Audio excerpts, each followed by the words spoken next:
Oke Bang. Ya, Ini gimana? sudah selesai melaksanakan pemeriksaan jadi di Jalan Ros ya. Jadi Mbak Emilia diberikan 25 pertanyaan hari ini.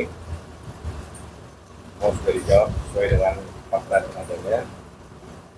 Tinggal nanti saksi-saksi pendukung akan diperiksa dalam waktu dekat.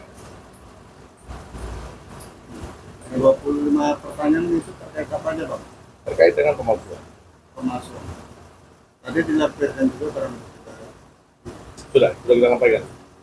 Akte cerai, bukti bahwasannya Mbak ini nggak pernah tinggal di apartemen itu, dan bukti KTP, surat domisili wilayah di sana, sudah kita lampirkan lah. Bahwasanya tidak ada hubungannya seorang Emilia dengan Jakarta Selatan. Apalagi apartemen yang disebut, Emilia tidak pernah tinggal di apartemen itu. Ini kan terkait pemalsuan data ya, dokumen. Mungkin pasalnya sendiri dan ancamannya berapa? Itu pasal 242 ya. Ancaman hukuman maksimal itu ya maksimal 7 tahun penjara. Nah, kehadiran Mbak Fendi sendiri apakah juga dimintai keterangan sebagai saksi? Tidak, Feni tidak dimintai keterangan sebagai saksi. Kita nggak pengen ngada-ngada di sini. Feni juga tidak ada kaitannya di dalam laporan ini. Cuma Feni datang untuk membackup moral Mbak Emilia. Kemudian mungkin perasaannya setelah dimintai keterangan gitu, artinya kan proses hukum berjalan, apakah ada lega atau seperti apa? Ya, mudah-mudahan apa ya, bisa diadili gitu, bersikap adil kayak gitu. Itu aja, karena saya merasa sudah dirugikan gitu. Berarti ada yang dirugikan apa Mbak? Terkait dokumen-dokumen itu. Apa yang dirugikan? Apa Mbak? Ngomong aja. Ya, secara moral, mental, materi semua saya kena, karena saya juga dijelek-jelekan di media sosial waktu itu. Di mana? Di media sosial saya dijelek-jelekan. Kayak gitu. Ya, apakah ini kan nggak boleh tahu Mbak? Ya banyak katanya apa, saya sudah tua, nikah dipaksa, ini itu udah banyak dokumen. Itu aja sampai situ aja. Kalau materi sendiri Mbak? Jadi terkait dengan pasal yang kita ajukan, pasal 242, itu terkait dengan memberikan keterangan di atas, memberikan keterangan palsu di atas sumpah. Ancaman hukuman maksimal 7 tahun.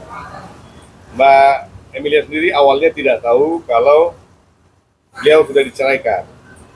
Tapi setelah yang bersangkutan mempublikasikan statusnya telah bercerai,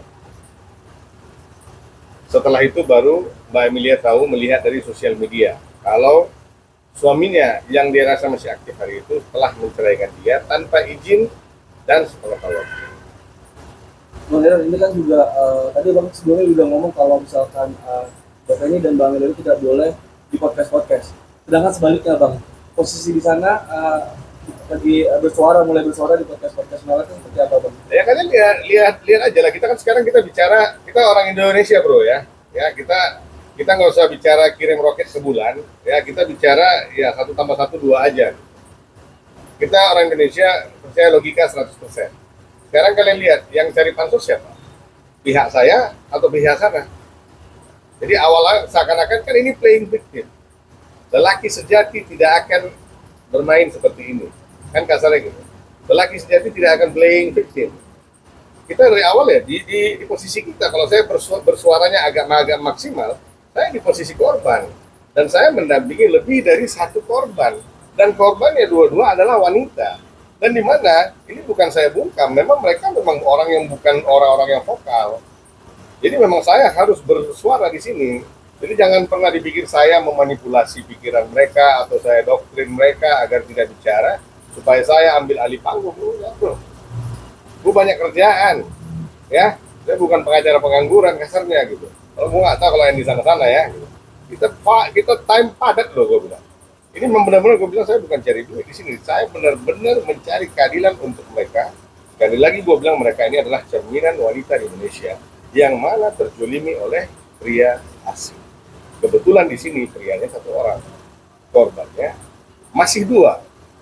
Gue nggak tahu yang berikut, gue nggak tahu yang belum terdata dan belum datang ke saya, kan gitu.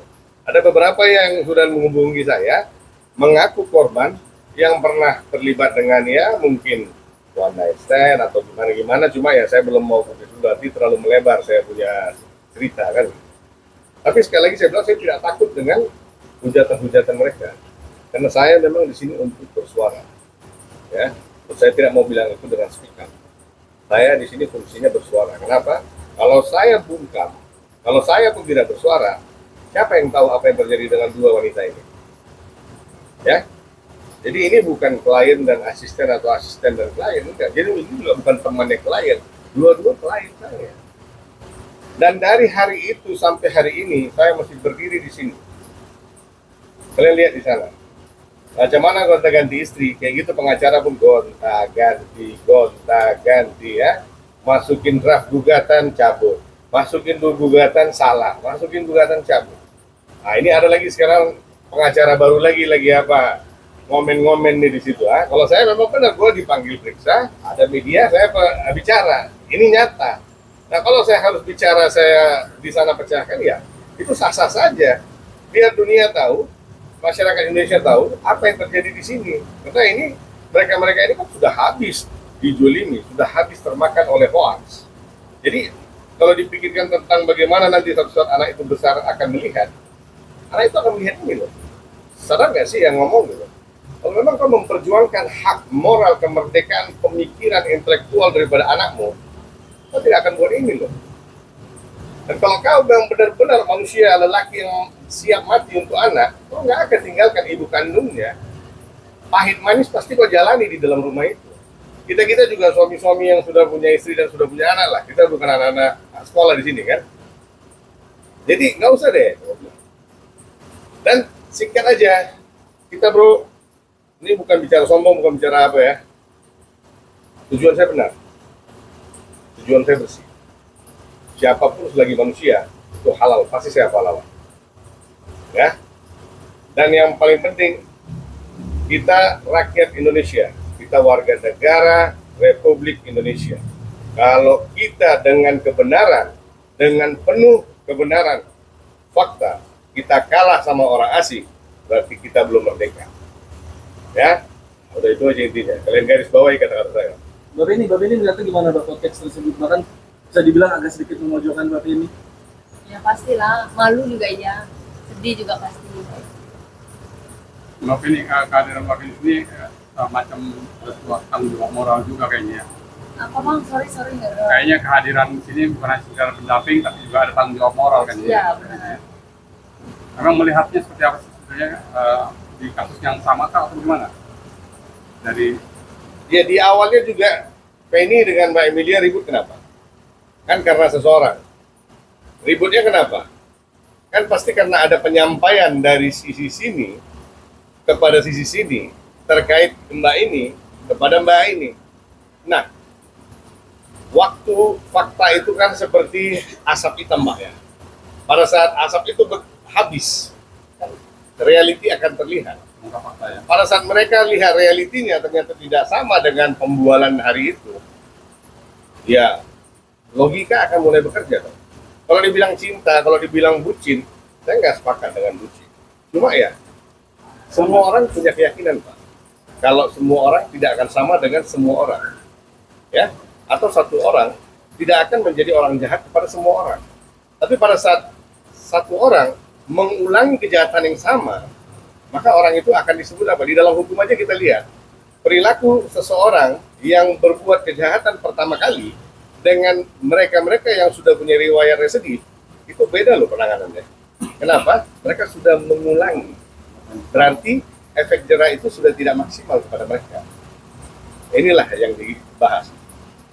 Ini udah 2. Untuk kedua klien awalnya apa masih terbuka restoratif justice? Apa? Perdamaian. RJ. RJ-nya. Kalau saya bilang RJ apa yang mau di RJ-in? Ya kembalilah kepada ini, Mbak mau Ya, apa? Mau apa? Berdamai, Mbak. Mbak mau berdamai atau mau keadilan? Keadilan.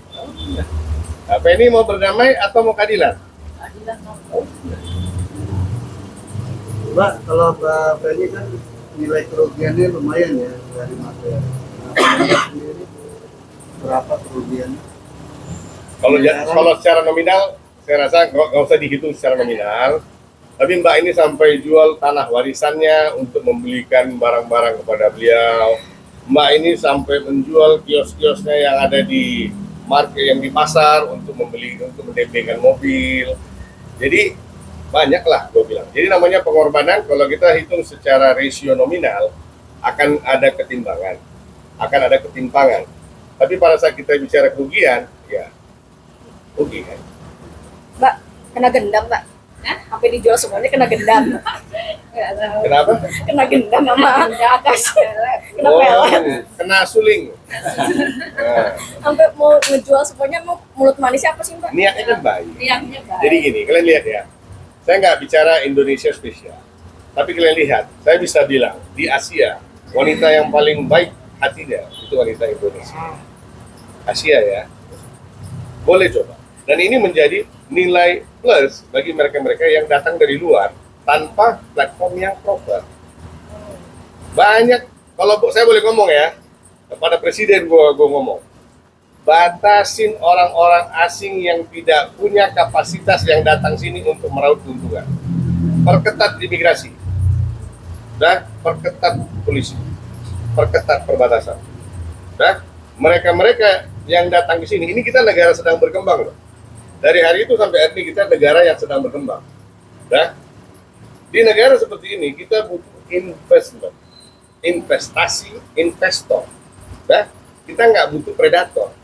Kita nggak butuh sesuatu yang datang untuk mengeruk, memperkaya dirinya. Enggak. Dia harus datang menanamkan uang dia dari luar ke sini. Baru bisa berbagi dengan masyarakat. Kalau ini orang-orang yang nggak ada alamat semua datang ke Indonesia, tiba-tiba sekarang udah bagaimana-gimana. Orang asing bisa buat duit 1 miliar, 2 miliar, 3 miliar di Indonesia tanpa bayar pajak. Gue tanya sama kalian, kalau kalian ke negara-negara terkait, kalian bikin duit begitu, mau nggak dijamin sama orang sana? Kenapa kita terlalu legowo loh, memberikan kesempatan ke orang asing untuk buat duit dengan melukai anak-anak perempuan di negara ini? Ya, ini yang gue lihat anak-anak perempuan yang terluka, gue nggak tahu kalau ada anak laki-laki yang terluka juga kan gitu. Belum ada datang ya. Bang, ini Karena kan, kadang ada lelaki yang senang lelaki juga. Gitu. Oke, kembali laptop gimana Pak? Bang, terakhir bang, ini kan baru mungkin ada laporan yang lain bang. Oke, dengan ini kan baru satu laporan. Terlihat dari kerugian bisa aja laporan nanti secara perdata seperti itu bang. Perdata nggak ada Pak? Nggak ada. Saya bukan mengajar perdata Pak. Enggak, Saya maksudnya mengajar kan pidana. lihat dari kerugian klien apa. We are not law and order country to fight in the name of civil, in the name of my client. Kan kata Randy. Oke Bang Liran, ini kan juga pihak Akas bilang kalau tidak diberikan nafkah batin selama 8 bulan Bang katanya. Benar apa enggak? Bang sebenarnya. Gimana? Ini pihak Akas bilang kalau dia tidak diberikan nafkah batin selama 8 bulan. Gimana, Terus Fen? ini mungkin gimana Bang? Oh, yang bilang Sikapnya? dingin itu ya? Iya. Bisa lihat dari anak aja udah deket jaraknya. 1 bulan aku nggak mengandung, 1 bulan itu jedanya, habis itu mengandung lagi. Itu dingin kah? Berarti membantah soal 8 bulan tidak diberi nafkah atau tidak memberi nafkah batin ya? Jadi Mbak Feninya. Iya. gua kasih jawaban lelaki aja ya. Agak susah itu dicerna bagi kaum pecinta daging kambing. Nah udah itu aja. Lagi nggak ada lah, bullshit lah. Ngomong apa itu? Kan? Ya udah, tapi kalau dia mau ngomong biar aja. Kadang gua bingung lihat orang kadang istilahnya gini ya. Apalagi di Jakarta ini. Jakarta ini kalau mau diikutin mewahnya nggak ada habisnya. Ya, kalau masih naik mobil nggak usah belagu deh. Kecuali lu udah punya private jet, cuma beda kan gitu. Dan orang kaya di Indonesia ini ya udah bukan mobil levelnya. Jika bilang Jakarta, gua nggak tahu daerah. Kadang ada orang-orang datang, kadang kayak seakan-akan mereka itu di Malaysia itu pemegang saham Twin Tower. Datang ke Indonesia cerita miliar-miliar, ratusan juta kan gitu. Ya, udah deh. Karena kita tahu riwayat latar belakangnya seperti apa kan. Orang kaya di negaranya tidak akan merantau ke negara orang. Dah, dan dari sini. Pakai tinta merah kalau mau. Oke. Dari zaman prasejarah sampai hari ini, ya, kecuali ekspansi kerajaan, dah, yang namanya orang merantau itu pasti dia untuk memperbaiki ekonomi dia di tanah baru. Itulah judulnya merantau. Nggak ada konglomerat pergi merantau, nggak pernah sejarah. Cek konglomerat mana yang anaknya mau dia di luar, yang jauh dari dia, di luar rumah, nggak ada. Omong kosong. Jadi kalau ada orang merantau begitu ngakunya orang kaya, ya cukup tahu aja. Berarti Anda sedang Oke, Ram.